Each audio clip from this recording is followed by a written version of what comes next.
Bonsoir à tous et bienvenue sur la chaîne YouTube de l'Église évangélique de Réveil de Villeurbanne. C'est une joie de vous accueillir pour la rubrique « Et si on en parlait ?», que nous retrouvons chaque vendredi à 19 h.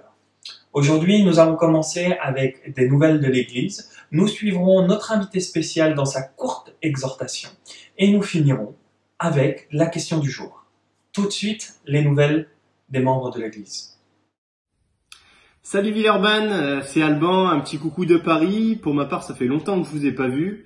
Je voulais juste vous dire que je pense à vous et je veux vraiment que vous soyez bénis pour cette année, malgré les difficultés qu'on peut rencontrer avec la période actuelle.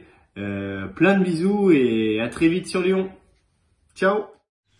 Bonjour Église, j'espère que vous allez bien. Moi oui, et c'est avec joie que je viens me connecter comme chaque dimanche pour assister au culte et rendre gloire à Dieu. J'en profite pour remercier chaleureusement toutes les personnes qui assurent la continuité de l'Église en ce moment. Merci beaucoup pour votre travail, pour le montage des vidéos, pour la louange, pour la prédication, etc. Soyez bénis, je vous souhaite la santé, la bonne humeur et bonne semaine. Tu fais coucou à Villeurbanne? On est en train de faire coucou à Villeurbanne là.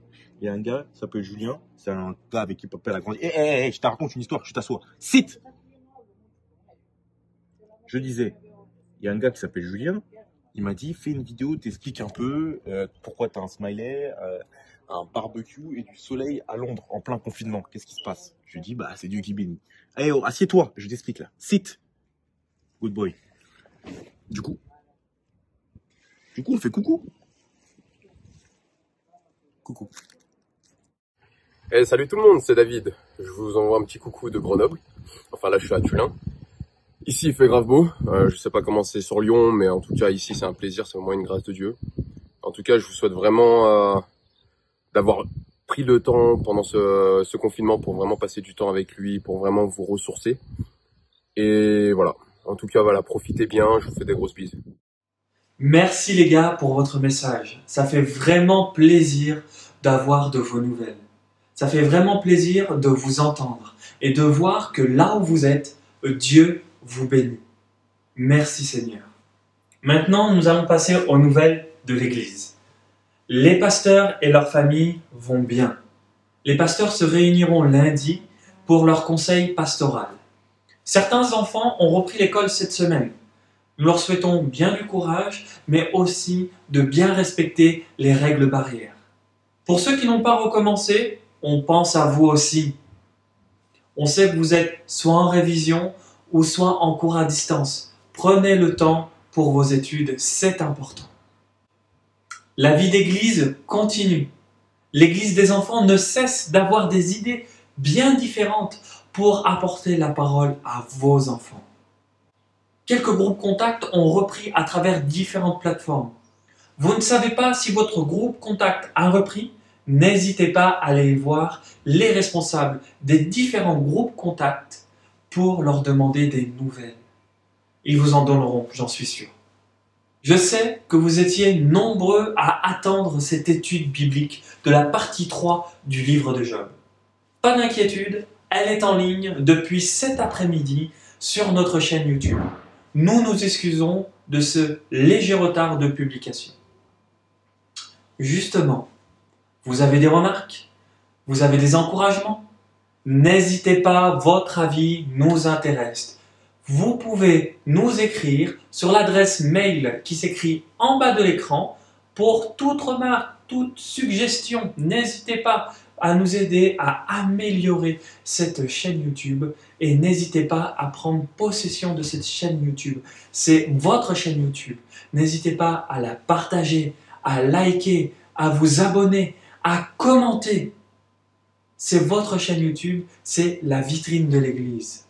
N'hésitez pas à faire remonter ce que vous voulez faire remonter. Nous serons à votre écoute. Avant de laisser la parole au pasteur Joss pour nous présenter cet invité spécial, j'ai deux informations pour vous. J'ai bien dit deux. La première, dimanche à 9h15 jusqu'à 9h45. Nous avons notre réunion de prière. Mais vous allez me dire, mais comment je fais pour aller sur la réunion de prière Zoom? C'est très simple. Vous allez sur le site internet et vous avez juste à cliquer sur le lien pour arriver directement dans la réunion de prière. Je vous attends. Deuxième information, vendredi prochain à 19 h, nous aurons la joie d'accueillir Sarah Marvan pour « Et si on en parlait ?» sur le thème « L'intimité avec Dieu ». Suite. Bonsoir à tous. C'est une joie pour moi d'accueillir le pasteur, évangéliste et implanteur Jonathan Manouvalo. C'est un homme que je connais depuis de longues années. Il a fait partie de notre communauté où il était même responsable du groupe d'ados. Jonathan est un homme de valeur. Il fait partie donc de l'Union des Églises évangéliques de Réveil de France et des Messenger Fellowship. Écoutons ce qu'il a à nous partager ce soir. Bonsoir tout le monde, j'espère que vous allez bien là où vous êtes. J'espère que la situation dans laquelle nous sommes tous confrontés en fait est en train de s'améliorer pour vous, pour votre famille. En tout cas, je suis vraiment honoré de pouvoir être des vôtres chez vous directement au travers en fait de l'internet, au travers de ce support. Je tiens à remercier l'église évangélique de Réveil de Villeurbanne pour cette invitation formidable. Merci les amis. J'aimerais vous partager en fait une pensée qui se trouve dans Amos. Amos chapitre 3 verset 7 pour commencer. Il est dit car le Seigneur l'Éternel ne fait rien sans avoir révélé son secret à ses serviteurs les prophètes. J'aime beaucoup cette déclaration, cette affirmation que Dieu ne fait rien. Il ne fait absolument rien sans avoir révélé son plan et ses projets à ses serviteurs les prophètes. Et j'ai cette image en tête de ce cuisinier, en fait, même ce chef cuisinier, qui est très connu, qui est célèbre comme tout, et on sait en fait que ses plats sont hyper bons, que tout ce qu'il fait est savoureux, goûteux, et ce cuisinier, en fait, ce chef, va révéler sa recette. Il va donner en fait publiquement tous ses ingrédients, toute sa recette, en fait, tout ce qu'il a en fait concocté en privé va être su. Et ça, c'est une formidable image parce que Dieu est créateur de toutes choses et pourtant, il nous révèle ses plans et ses projets. Pour quelle raison? Eh bien, premièrement, parce qu'il nous aime, ça c'est sûr. Il nous a créés, en fait, par amour pour nous, il nous aime. Et nous appelle en fait à pouvoir nous connecter à lui, à pouvoir en fait être dans cette interaction, dans cette amitié avec lui. J'aimerais aussi dire que Dieu a un but aussi qui est de faire éclater sa gloire. Regardez dans Exode chapitre 14, Exode chapitre 14 nous dit, c'est l'Éternel qui parle à Moïse, après la délivrance extraordinaire en fait qui a impliqué tout ce peuple qui était 400 ans en fait esclaves, ils sont sortis en fait de l'Égypte délivrés, libérés, et l'Éternel va dire au verset 2 du chapitre 14, parle aux Israélites et dis-leur de revenir camper devant Pi-Hahiroth, entre Migdol et la mer, vous dresserez vos tentes en face de Baal-Séphon, au bord de la mer. Le Pharaon pensera, les Israélites se sont égarés dans le pays. Le désert les tient emprisonnés. Je rendrai obstiné le cœur de Pharaon et il se lancera à votre poursuite, mais je manifesterai ma gloire à ses dépens et aux dépens de toute son armée, et les Égyptiens sauront que je suis l'Éternel.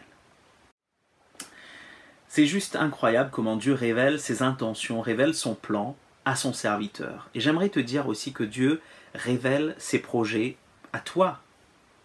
Si tu désires en fait cette amitié avec Dieu, cette relation avec lui, ben, il viendra te parler, il viendra te dire en fait ces merveilleux projets qu'il a d'avance prévus pour toi. Ce que je vois ici, en effet, et on le voit d'ailleurs au verset 4, c'est qu'il veut manifester sa gloire aux dépens de l'ennemi. Dieu veut manifester sa gloire dans ta vie. Et il va le faire à cause de son nom. Peu importe les embûches, peu importe les ennemis, les circonstances, les situations dans lesquelles tu es confronté. Je ne connais pas ta vie, mais Dieu connaît entièrement toute ta vie. Et il veut se lever pour toi et manifester sa gloire. Et c'est pourquoi il désire que tu rentres dans les plans et les projets qu'il a d'avance prévus pour toi. Et dans Éphésiens chapitre 2, au verset 10, il est dit « Ce que nous sommes, nous le devons à Dieu, car par notre union avec le Christ Jésus, Dieu nous a créés pour une vie riche d'œuvres bonnes qu'il a préparées d'avance afin que nous les accomplissions. » Donc Dieu a prévu ces beaux projets, ces belles œuvres dans lesquelles il désire que nous rentrions pour accomplir sa volonté en fait. Je me souviens quand j'étais plus jeune, je vivais à l'époque à l'île Maurice et je n'avais pas encore pris d'avion et j'ai reçu quelques prophéties qui me disaient justement que j'allais être en mission, que j'allais en fait être en tournée missionnaire même dans plusieurs pays et qui me révélaient en fait quelque part une destinée que Dieu avait prévue pour moi.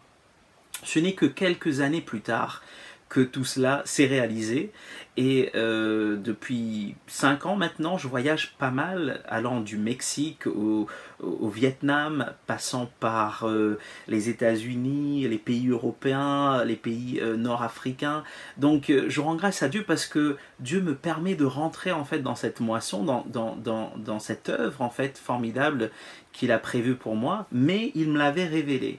Alors il me l'avait révélé en effet une première fois, mais pas que. À chaque fois que j'étais découragé, il venait me rappeler ses plans et ses projets. Je me souviens, à un moment donné, j'étais vraiment découragé, j'étais abattu, et Dieu m'a rappelé combien il m'aimait et que j'avais justement une destinée, qu'il avait prévu un plan et un projet pour ma vie. Pardon. Et c'est juste incroyable comment ça m'a relevé, ça m'a remis en fait sur la route, et j'ai pu en fait poursuivre cette route avec lui et vivre, encore aujourd'hui, je vis ses plans et ses projets avec mon épouse et notre église Potentiel International qui se trouve dans le 18e à Paris. En fait, c'est incroyable comment Dieu fait les choses parce que quand on regarde dans Exode chapitre 14, on va voir en fait que Dieu va rappeler ce projet en fait, va rappeler en fait son plan à son serviteur. Vous savez qu'à un moment donné, il se trouve confronté avec les Égyptiens qui viennent par derrière, et eux, le peuple en fait, les Hébreux, se retrouvaient devant la mer Rouge. Et ils vont commencer à murmurer, ils vont commencer en fait à vraiment détester Moïse et surtout à vouloir sortir du projet de Dieu pour leur vie. Et à un moment donné, en fait, Dieu va parler à Moïse, et au verset 15 du chapitre 14 d'Exode, il est dit, c'est l'Éternel qui dit à Moïse, « Pourquoi cries-tu vers moi? Ordonne aux Israélites de se mettre en route. Quant à toi, lève ton bâton, tends la main vers la mer, fends-la en deux, et les Israélites la traverseront à pied sec. » Et regardez la suite. « De mon côté, je rendrai les Égyptiens obstinés pour qu'ils s'engagent derrière vous. Alors je manifesterai ma gloire aux dépens du Pharaon, de toute son armée, de ses chars et des hommes d'équipage de chars. Et les Égyptiens sauront que je suis l'Éternel, car j'aurai manifesté ma gloire aux dépens du Pharaon, de ses chars et de ses hommes d'équipage. » À nouveau, Dieu rassure son serviteur, Dieu lui donne une direction. À nouveau, en fait, Dieu lui révèle son secret, lui révèle l'intention même de son cœur. J'aimerais te dire en fait que Dieu veut à nouveau te révéler son plan, à nouveau te parler, à nouveau en fait venir te diriger.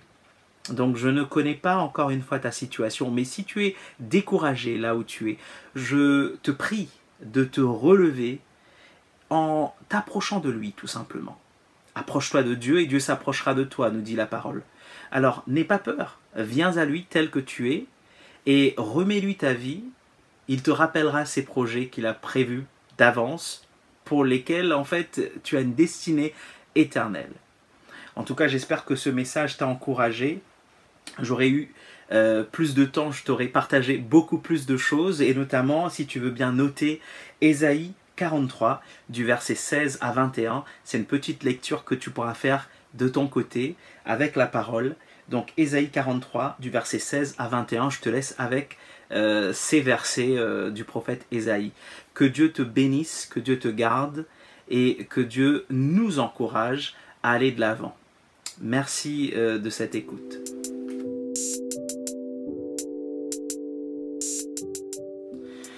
Parce qu'il est important en fait en tant que croyant d'avoir une pensée renouvelée, je vous propose ce livre, tout simplement le titre « Une pensée renouvelée ».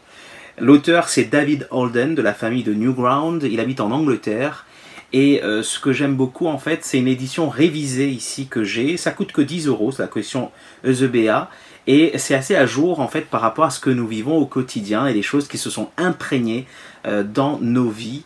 Et notamment, il est intéressant, en fait, de voir quelques forteresses de pensée qui sont citées ici, telles que le cynisme, le négativisme, la colère, les peurs, et ça parle de l'état de notre pensée, et nous devons en fait tout faire pour emmener prisonnières les pensées qui ne sont pas de Dieu afin d'être renouvelées dans notre intelligence, gagner vraiment en maturité chrétienne dans nos pensées et vivre les plans et les projets que Dieu a d'avance prévus pour nous, comme je le disais en fait tout à l'heure. Les chapitres sont faciles à lire et il y a une bonne assise biblique dans ce livre et je vous conseille David Holden, Une pensée renouvelée. Merci Jonathan pour cette exhortation. J'espère qu'elle a pu profiter à tous. Notre rubrique pour ce soir touche à sa fin. Merci pour votre attention, merci pour votre patience. En tout cas, je vous souhaite une excellente soirée à tous et un excellent week-end à tous.